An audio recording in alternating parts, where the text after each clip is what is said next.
साल का पहला रवि पुष्य योग बहुत ही विशेष है, क्योंकि नए साल में पहली बार अगर आप शुभ योग में कुछ करेंगे तो पूरा साल ही आपके लिए उत्तम रहेगा, आपके लिए शुभ रहेगा। तो किसी भी राशि के किसी भी ग्रह की अनिष्टता को सही करने के लिए बहुत ही अच्छा ये योग है, बहुत अच्छा ये समय है। तो ऐसे में कुछ ऐसे उपयोग कर लेना बहुत ही शुभ रहता है कि आपके जीवन में जो भी परेशानियां हैं, विपदाएं हैं, उन विपदाओं से आपको मुक्ति मिल सके। तो आज जिस उपाय के बारे में हम बात करेंगे वो है काला धतूरा। देखिए यहाँ आपके सामने रखा हुआ है ये धतूरा, ये नॉर्मल है, ये सफ़ेद धतूरा है और जो हमें बड़ी आसानी से मिल जाता है। लेकिन आज हम बात करेंगे काले धतूरे की। और काले धतूरे का किसी का कमेंट भी आया था कि काला धतूरा और काले धागे के बारे में कुछ बताइए। इसीलिए आज इस टॉपिक को चुना है मैंने कि इस धतूरे का उपयोग कैसे किया जाए, कैसे इसकी शुभता आप प्राप्त कर सकते हैं। साथ ही इसमें एक यंत्र बनाना होगा जो कि होगा भोजपत्र पर। पहले आपको बता दूं कि भोजपत्र पर यंत्र बनाना, क्योंकि भोजपत्र भी बहुत ही शुभ माना जाता है। भोजपत्र को हवन करते हैं, उसमें भोजपत्र डालें तो बहुत शुभता प्राप्त होती है। अगर भोजपत्र की धुनी की जाए उससे भी आपको बेहद शुभ फल प्राप्त होते हैं। इसके अलावा ये देखिए, अब भोजपत्र जिनको नहीं जानकारी कि ये भोजपत्र आपको मिलेगा कहाँ पर, ये भोजपत्र आपको पंसारी की शॉप पर बड़े आराम से मिल जाएगा। आपके आसपास अगर पंसारी की शॉप नहीं है तो ये ऑनलाइन बहुत आसानी से मिल जाएगा। अब इसके बाद आप ये जान लीजिए कि इस भोजपत्र को जब भी उपयोग में लाना है तब कैसे इसको कटिंग करना होता है, और बहुत ही ये एकदम कागज़ की तरह होता है। असल में ये पेड़ों की छाल होती है, पेड़ों के ऊपर से ऐसे पपड़ियाँ उतरती हैं और पपड़ी उतरने के बाद में ये एकदम ऐसे पत्ते जैसे एकदम कितने कागज़नुमा ऐसे ये बने होते हैं। तो इस तरह से इसका उपयोग आज हम इस यंत्र में करेंगे। इसी भोजपत्र के ऊपर यंत्र बनाना है और इस उपयोग को 8 तारीख को ज़रूर कीजिएगा, ठीक है। तो देखिए 8 जनवरी को रवि पुष्य योग लग रहा है। कब लग रहा है सारी जानकारी मैं पहले अपलोड कर चुकी हूँ, उस वीडियो को आप देख लीजिएगा। यहाँ पर हम सिर्फ प्रयोग की बात करेंगे, काले धतूरे की और इस भोजपत्र पर बनाए हुए यंत्र के बारे में बात करेंगे, ठीक है। काले धतूरे से और भी क्या शुभ फल प्राप्त कर सकते हैं, इसके बारे में भी पूरी जानकारी आपको आगे देने वाली हूँ। तो चलिए पहले आप ये जान लीजिए कि इस उपाय को आपको कैसे करना है। काला धतूरा, देखिए धतूरे 4 प्रकार के होते हैं, सफ़ेद, काला, नीला और पीला। और ये आपको पहले ही बताया, ये धतूरा है सफ़ेद जो हमें बड़ी आसानी से कहीं भी मिल जाता है। इसके अलावा जो काला धतूरा होता है वो ऊपर के ये कांटे जो होते हैं वो काले दिखते हैं और इसके फूल भी काले होते हैं। इसी का धतूरा आपको कहाँ से मिलेगा, कैसा होता है ये, इसकी पहचान कैसे होगी और इसे किस किस नाम से जाना जाता है अलग अलग भाषाओं में, सारी जानकारी आपको हमारे दूसरे आओ फिर जिले चैनल पर मिलेगी। तो उस वीडियो का लिंक भी इसी वीडियो के डिस्क्रिप्शन बॉक्स में दे दूंगी, तो आप यहाँ से आप देख सकते हैं। तो चलिए अब बात करते हैं आज के उपाय की।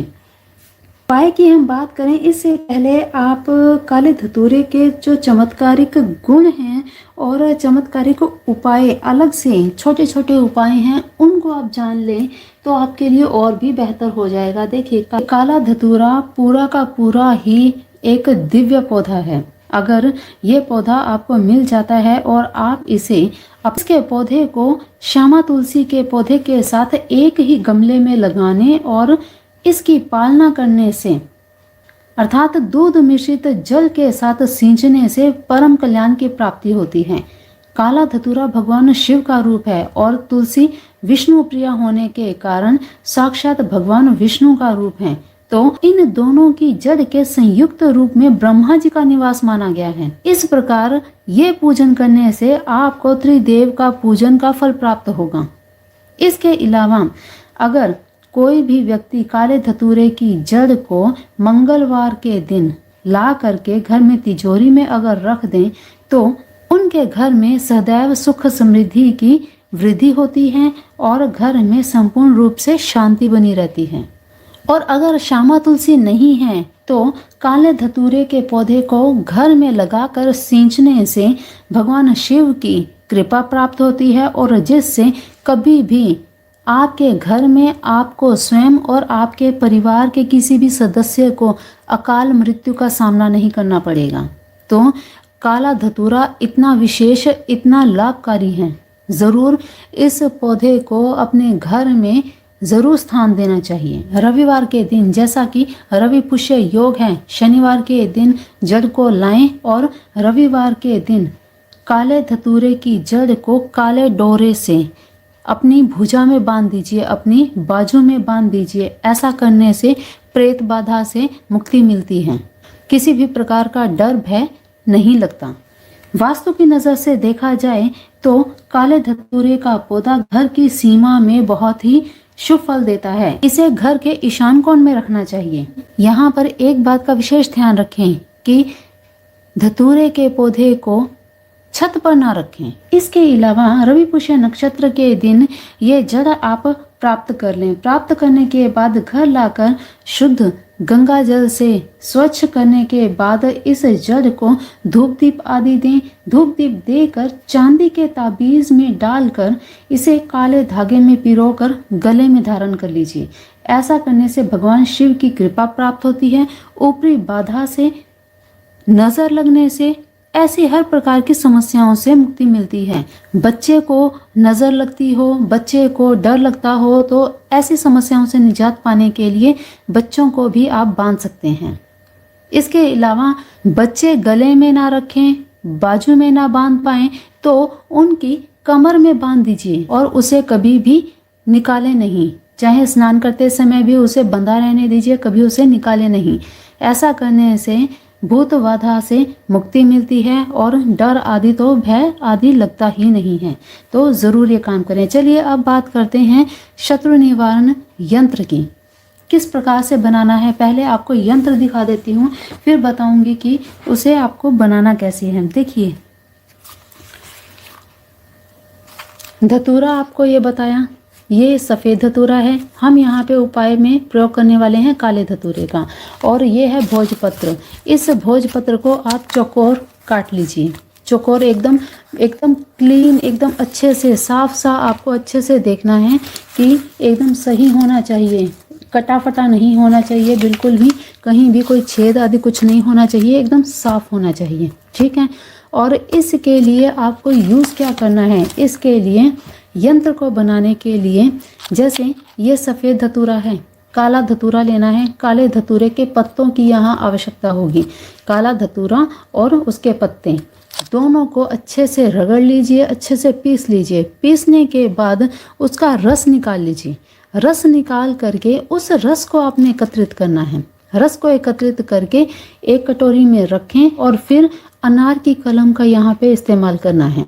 अनार की कलम मिले तो पीपल की लकड़ी की कलम भी आप ले सकते हैं। ठीक। अब ये दोनों सामग्रियां आपने ले ली। अब इसके बाद बात करते हैं यंत्र की। तो यंत्र इस प्रकार है। यंत्र ये आप देख रहे हैं, ये है यंत्र, शत्रु भय निवारण यंत्र। इस यंत्र का आप स्क्रीनशॉट भी ले सकते हैं।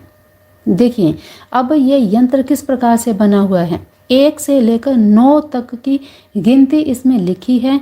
हिंदी में ही आपको इसे लिखना है, इस भाषा में आपको नहीं लिखना, न्यूमेरिक वर्ड्स में आपको इसमें नहीं लिखना, क्योंकि पुराने जितने भी यंत्र लिखे जाया करते थे वो हमेशा हिंदी में ही लिखे जाया करते थे और इसी का प्रभाव आपको पूर्ण रूप से मिलेगा। ठीक है। तो चलिए अब देखिए यंत्र को बनाना कैसे है। भोजपत्र आपने कट कर लिया। कट करने के बाद सबसे छोटे अक्षर से आपने शुरू करना है। जैसे पहले आपने 1 लिखना है, फिर आपने 2 लिखना है, फिर आपने 3 लिखना है, उसके बाद आपने लिखना है 4, फिर 5, फिर 6, फिर 7, फिर 8 और फिर 9। इस तरह से आपने लिखना है। ठीक, ये नहीं कि आपने पहले ये लिख दिया फिर ये लिख दिया, फिर ऐसे नहीं करना आपको। ठीक है, तो इसी भाषा में पहले आप प्रैक्टिस कर लीजिएगा। और ये यहाँ पे आपकी सुविधा के लिए यहाँ पे मैंने ये भी लिख दिया है कि अब हिंदी ज़रूरी नहीं है सभी को आती हो, तो एक ये न्यूमेरिक वर्ड 1 2 इस तरह से, तो आप यहाँ से पहचान कर सकते हैं कि 7 कैसा होता है, 8 कैसा होता है, 9 कैसा होता है। तो इस तरह से यहाँ आप अच्छे से देख सकते हैं। ठीक है, अब समझ गए आप। अब इस यंत्र को बनाना कैसे है, क्या करना है, सारी विधि आपने जान ली है। अब चलिए बात करते हैं। तो चलिए अब बात करते हैं यंत्र बनाते समय आपका मुख किस दिशा में होना चाहिए और किस प्रकार आपको पूरी विधि को ये करना है। देखिए, अनार की कलम से आपको ये लिखना है। अब पूर्व दिशा की तरफ मुख करके आपने, जैसे ये मेरे सामने ये एक पाटा रखा है, उसके ऊपर लाल वस्त्र रखें। लाल वस्त्र बिछाने के बाद उस पर रखें भोजपत्र। भोजपत्र रख करके उस पर आप इसे बनाना शुरू करें। पूर्व दिशा की तरफ आपका मुख होना चाहिए। मंदिर में भी बैठकर बना सकते हैं, मंदिर में बैठिए, मंदिर में बैठकर बनाइए। और इस यंत्र को बनाने के बाद धूप दीप आदि दिखाएं, पूजा करें और अपने इष्ट देवी देवताओं के मंत्र का, किसी भी एक मंत्र का आप जाप कर लीजिए जो आप अपने इष्ट देवी देवताओं का मंत्र करते हैं। हमेशा जब भी कोई उपाय करते हैं अपने इष्ट देवी देवताओं का ध्यान करके, अपने गुरुदेव का ध्यान करके, गणपति जी का ध्यान करके ही शुरू किया करें, क्योंकि उनकी शुभता, उनका आशीर्वाद आपको सबसे पहले चाहिए। ठीक है, तो कोई भी उपाय करते समय ये 2-3 चीज़ें हमेशा ध्यान रखें। फिर इसके बाद यंत्र को बना करके धूप दीप आदि दे करके एक माला अपने इष्ट देवी देवताओं का जो भी मंत्र आप करते हैं, पुराने समय से आप जितना भी पुराने से पुराना मंत्र करते आ रहे हैं उस मंत्र का जाप कर लीजिए।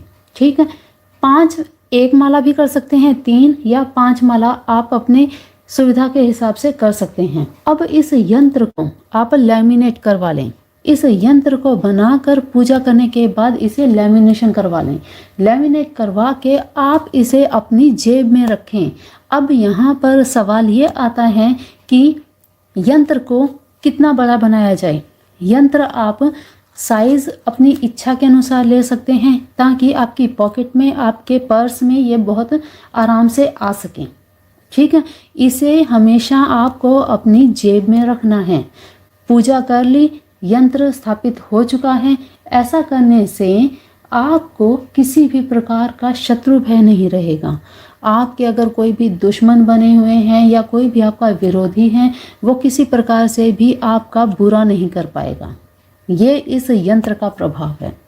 तो इस यंत्र को बनाइए और बना करके लैमिनेट करवा के अपनी जेब में रखिए। और जब भी रवि पुष्य नक्षत्र आए, इस यंत्र को फिर से एक्टिवेट कर लीजिए। एक्टिवेट कैसे करना है, अपने पॉकेट में से निकालिए। रवि पुष्य नक्षत्र के दिन इस यंत्र को मंदिर में रखें, जल से थोड़ा सा छींटा दे दें। छींटा दे करके धूप दीप आदि दे करके फिर से जिस मंत्र से आपने इस यंत्र को स्थापित किया, उस मंत्र से ही फिर से 5 माला, जो भी जितनी भी आपने माला की हैं वो माला आप करें और फिर से इसे अपनी पॉकेट में रख लीजिए। बस इतना सा काम आपको करना है। देखिए फिर आप इसका चमत्कार कि किस प्रकार से आपके शत्रु आपसे ही डरने लगेंगे। आपके बारे में बुरा सोचना तो वो भूल ही जाएंगे। तो बहुत ही प्रभावी है ये, इसे ज़रूर आप कीजिएगा।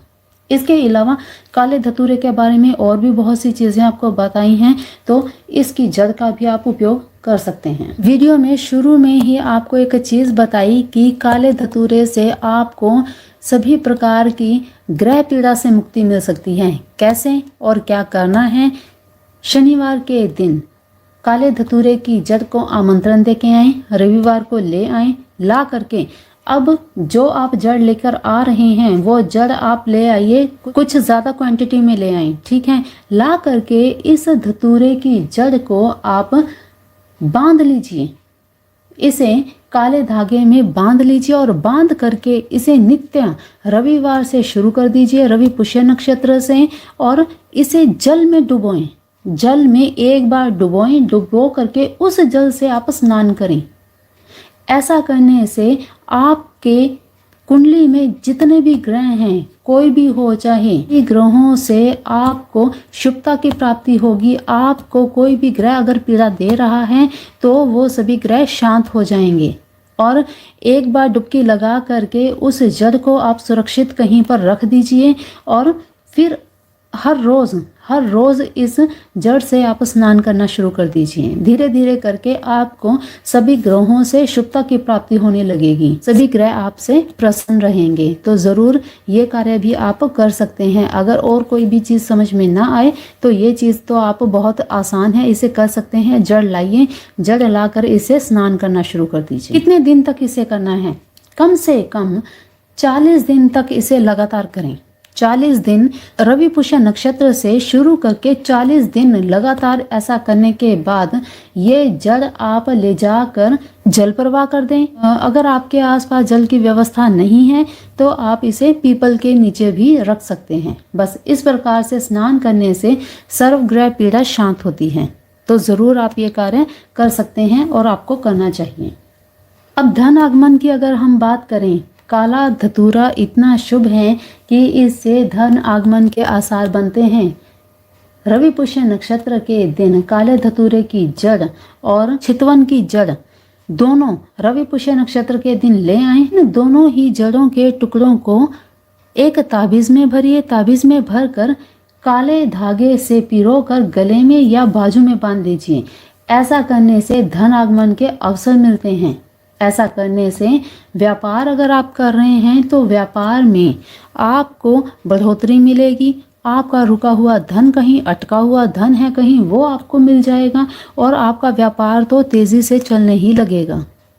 इतना शुभ प्रभावी ये काला धतूरा है। मैंने जिक्र किया है चितवन के वृक्ष का, तो चितवन के वृक्ष को सप्तपर्णी भी कहते हैं। सब चितवन का वृक्ष कैसा होता है स्क्रीन पर आप देख रहे हैं, ये है चितवन का वृक्ष और इसी की जड़ आपको प्राप्त करनी है। तो इन दोनों ही जड़ों को धारण करने से लक्ष्मी आगमन होता है, धन आगमन होता है। तो काला धतूरा, भोजपत्र और जो भी चीजें आपको बताई हैं सभी आप रवि पुष्य नक्षत्र के दिन कर सकते हैं।